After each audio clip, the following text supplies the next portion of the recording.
Hello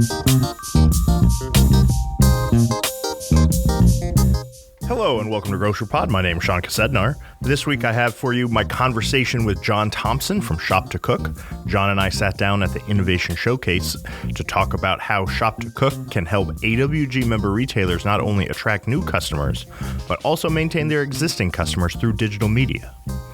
Before we get to John, I want to remind you to please subscribe to Grocery Pod. Subscribing means new episodes will be downloaded for you each week. You can find Grocery Pod on Apple Podcasts, Spotify, YouTube Music, or any other platform you use to listen to podcasts.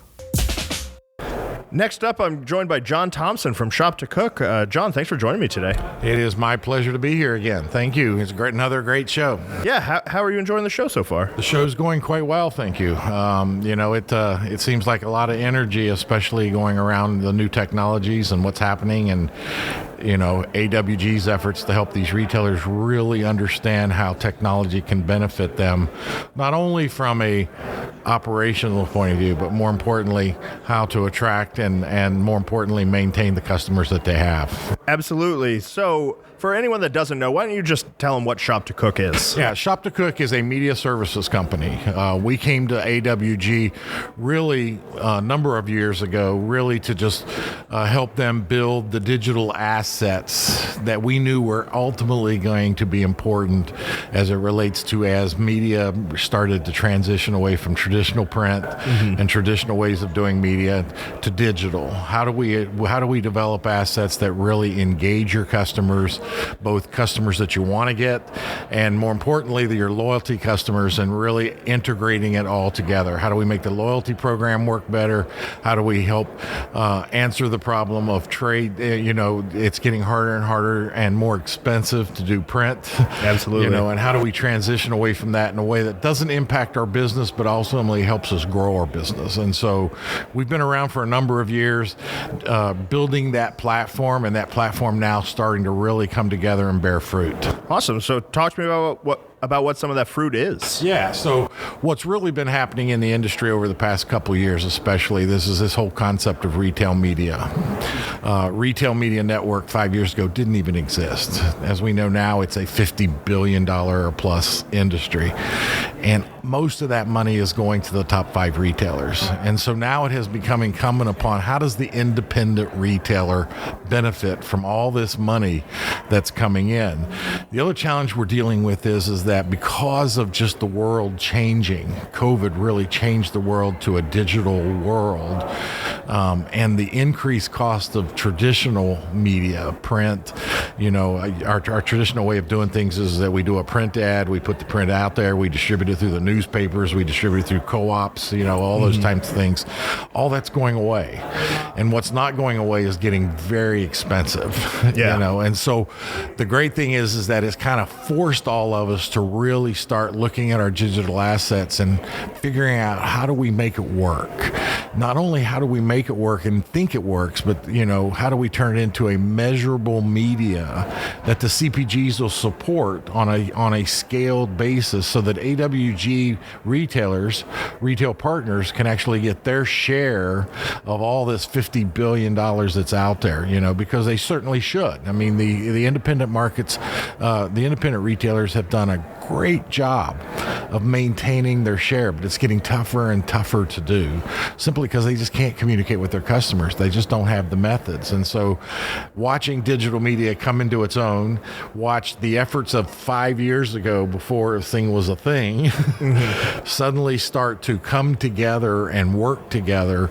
And the CPGs now starting to take notice that, hey, maybe there is something here and we need to make sure that we're being a part of it, and making sure that the independents are actually developing technologies that the CPGs want. That's the other piece, is that the CPGs are really interested in measurement. They have to be able to know that whatever they're doing is working and there's a return on that asset, that advertising spend.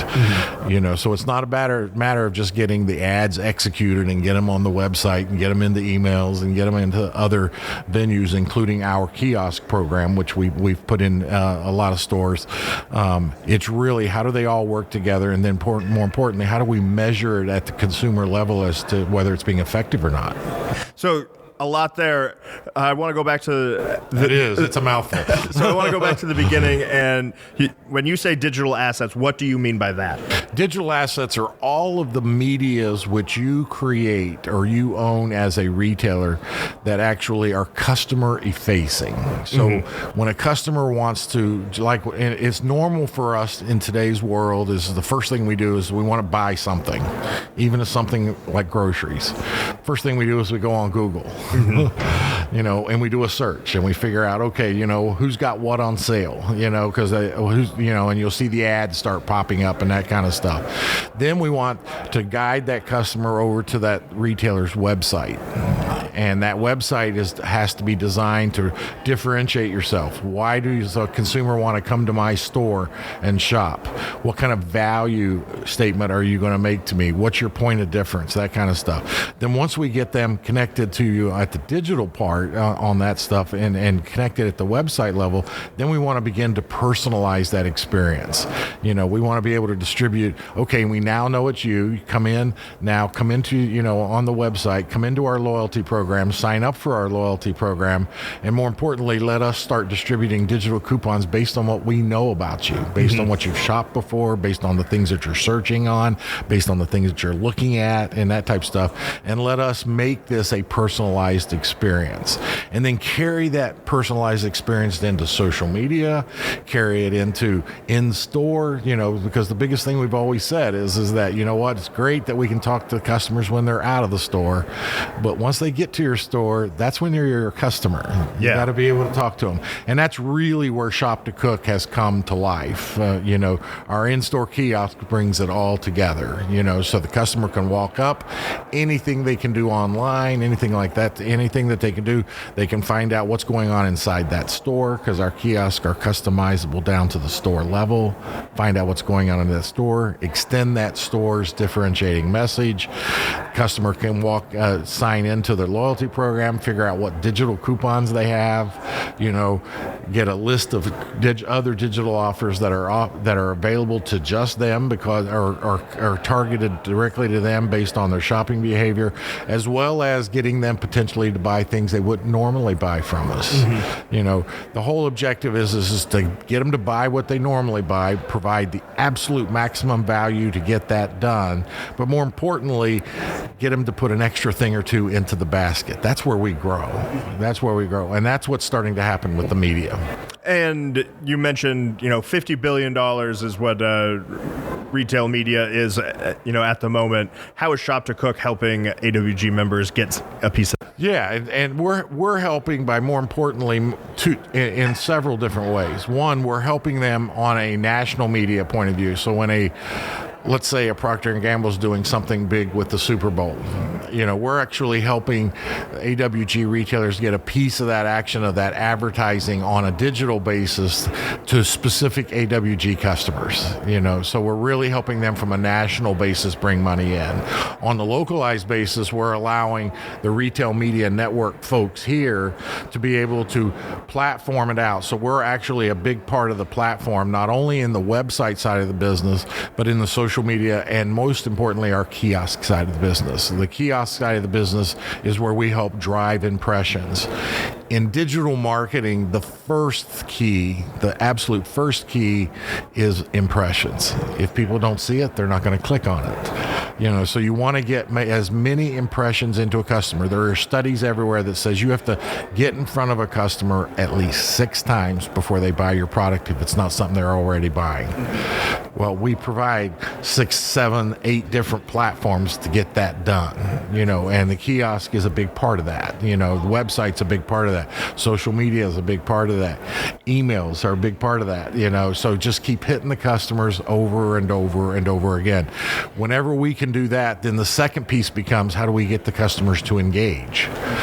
So what we do is we're making sure that the platforms are engaging in their very nature. They're enticing, they're interactive, people can click, you can make them fun. You want to make them fun for them to be in, you want to make it somewhat of an adventure, kind of a treasure hunt. Costco is one of the ones who really get a lot of trade support. You want to make sure that when your customers are coming to you, I know that, if I go through these medias, that I'm going going to find something that I wouldn't have found if I just walked into the stores. So it's real important for us to drive impressions, drive clicks, and then most importantly, make sure that the customers actually redeem on those promotions and stuff like that. I would think that the kiosk makes the redeeming a whole lot easier because I can see, all the ads on my phone that I want. I still have to go to the store and get it. Maybe I can order it on, do some sort of e-commerce and get it that way. But if I'm in the store and I see something that I want, I'm only a few feet away from it. I can go and put it in my cart. It does. And what we're finding is, in the industry, on-site media, which is where the retail media network here has done a great job, on-site media works. Mm-hmm. It really does have an insanely good impact on those customers that you already have. On-site media is a great loyalty tool. It's a great tool for talking to your customers, getting to know your customers, understanding what they want to buy.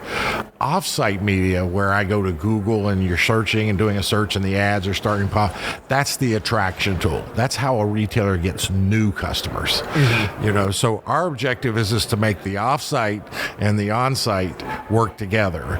In the traditional sense right now, what's happened is on-site and off-site kind of somewhat got developed separately. Now the key is how do we bring those two together, and make them work together. And so what suggestions do you have? I mean, obviously you can't give away the whole playbook, but what suggestions do you have to retailers for how to make those two? Yeah, well, the first thing, the biggest suggestion I can do is that make sure that you have a solid on-site platform. That's where it all begins, because on-site platform is really what's going to drive your impressions. It's your loyal to customers. It's how you pay for things, and it works. And your click rates and everything are so much higher. Just as you said, I got the customer in my store. They're here to grocery shop. They want those kind of values and stuff. But so make sure that you've really got a solid on-site digital platform that is integrated. So whatever partners you choose to do that with, whatever other players that you choose, or whatever other medias you choose, make sure that it can all be integrated into one platform. Once you get that integrated platform done, including e-commerce, make sure that you can translate everything you can do in store to your e-commerce play, with your coupons and your value add and all that kind of stuff. Bring it all together. Get that piece of it solid. Then let the offsite start taking care of itself, because it will. If your on-site's working, your word of mouth is working, the digital part of that's all working. When people get that ad, when they're searching on Google and stuff, and they get that ad, it's not coming from a stranger. It's somebody that I know. The value is going to be there. I'll click on it, because when you click on it, what that click's going to do is drive you over to your on-site media. So in order to really make it all together, make sure that you have an absolutely solid on-site media play, and then the off-site takes care of itself. I know in the grocery industry, we're loath to talk about the restaurant industry, but it does remind me of the saying that people go to restaurants for the food, but they come back for the service. And so in this, the on-site media really is the service. That has to be working good because people won't come back. What a great analogy. I got to be honest with you, because that's exactly right. We have to, as retailers now, understand that, my experience doesn't begin when I walk in that store. My experience begins when I search you out and I go onto your website. And if your website's not attractive and it's not good and it's not the best it is and it's not fully integrated where I can get my coupons, I can do this, I can do that, then you lost. You lost the game, because I promise your big guys, they're doing that, so you're absolutely correct. You got to out-service them. You just got to service the heck. You got to make sure it's totally seamless. It's completely interactive. It feels like you're talking to me, and so it's 2025. I know that there's still AWG members out there that haven't really gotten into all of this that we're talking about, and what you just talked about will feel very overwhelming to them. Yes. What's the first step? How do they start small? What do they need to do? And it doesn't have to be overwhelming. You're absolutely correct, because it feels like this is such a big project, I can't possibly do it. And I tell people, just carve off one piece at a time. Join the Retail Media Network here at AWG. Just get a good website. Start there. You know what? Just do your website great. And then once you get your website great, everything else starts to get really easy. But your website is your front door. I tell people all the time, the website is the front door to your consumer. And once they walk into that front door and that website is good, all your other digital medias will start to play. But you don't have to do it all right out of the box. And don't try, because quite frankly, if you try, it's like going from A to Z all at one time. You can't do it. Just carve out little pieces at a time. Take your time. Do everything that you do really, really well, and let the rest come, so I always tell people, not every digital media platform is going to fit every retailer. Find out what works for you. What is social media? You're in a rural area. People really don't get into social media. You don't need a social media program. Emails, what? My customers like emails. Not all my customers like emails, so find out what works for you. But it all starts, the common thread through it all is your website. Get your website right. That makes a lot of sense. John, before we get out of here, what do retailers need to do if they're interested in learning more about it? Yeah, the first thing is I've come to if you're here at the show, come to the Retail Media Network area. It's at the top of the escalators. Really come in and talk to the retail media folks and really begin to understand what they're building on your behalf as part of the co-op. Because remember, all this incremental revenues is part of the co-op. And in your participation, and the more you're participating, the bigger piece of the co-op. So come in here, talk to them. They'll be glad, and they're doing a great job right now walking you through the pieces. They walk over to the, us over as the website. Start here. Then once you get the websites done, we'll go to the emails, and then and just learn the pieces that are out there. But don't try to, you don't want to come out here spending an extra $1,000 a week. Figure out what works within your budget. Choose one or two things and go, and then let the rest build. I think that's great advice. John, thanks for stopping by today. My pleasure. Thanks for having me. And thank you all for listening. If you're interested in RMN services, please reach out to Christine Caldwell. And please remember to like and subscribe to GrocerPod. That way you can stay up to date on all the latest things going on around AWG. Until next week, this has been Sean Kosednar with GrocerPod.